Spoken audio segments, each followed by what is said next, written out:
In a stunning move, Boko Haram has freed nearly all of the 110 schoolgirls it kidnapped in northern Nigeria last month.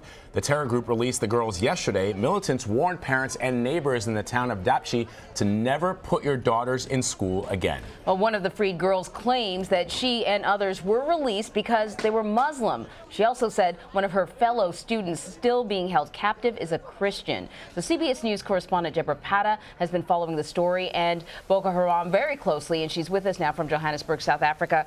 So, Debora, first off, just sort of take us through the scene, how exactly these girls were released. Well, Anne-Marie, these young girls were released in pretty much the same way that they were kidnapped. Boko Haram militants drove into the town of Dapchi in the early hours of the morning in military vehicles. Some had loud hailers proclaiming their arrival. Some of the villagers actually didn't know that the release was happening and thought they were coming to, in fact, attack them again.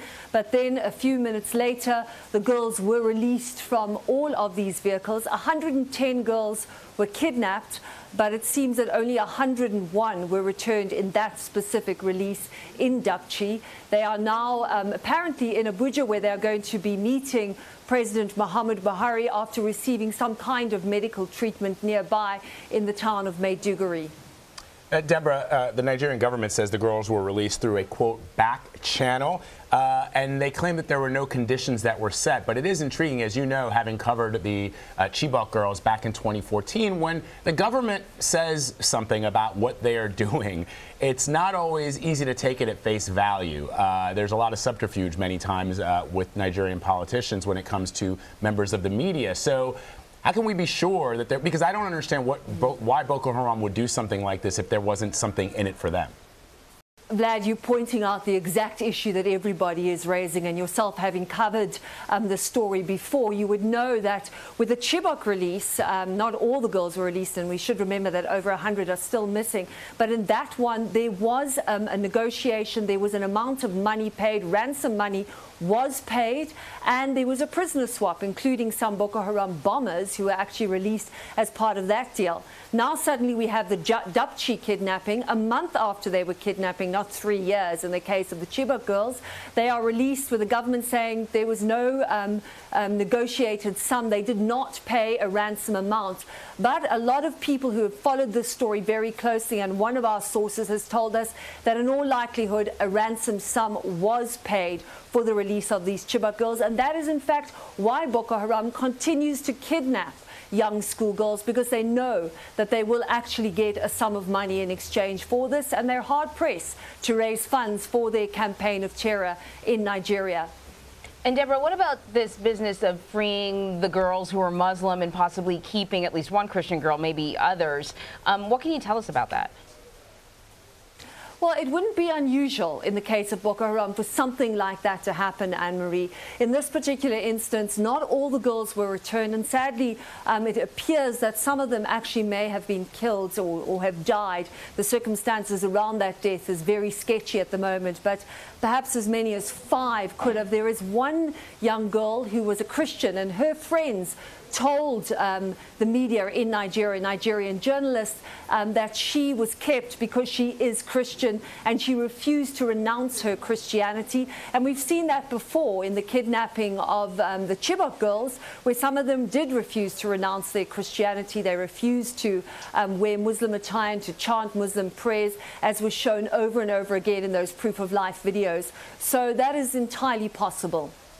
Debora, to the larger picture now, a lot of people in the West, in the United States in particular, would be surprised to know that although there are certain stories that rise to the level of prominence in Western media, like the Chibok girls and like the Dapchi girls, generally the killings that happen in Nigeria go unreported. Just describe for our viewers the thousands of people that have been killed by Boko Haram since 2009, and more importantly, what the government is doing now in 2018 to combat that. Well, Vlad, you raise a very important question. This really is the fundamental issue.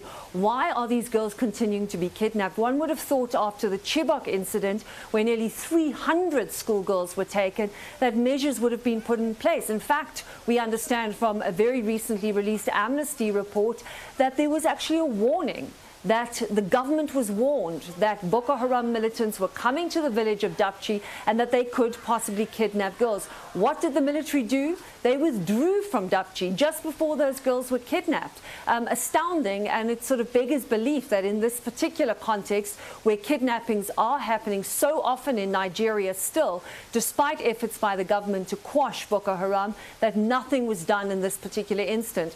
Now, there is a new president in Nigeria since the Chibok kidnappings, President Muhammad Buhari, and he stood on the election campaign trail saying that he would end Boko Haram's reign of terror in Nigeria, and claims to have pushed them back. But the facts speak for themselves. These kidnappings, the killings continue.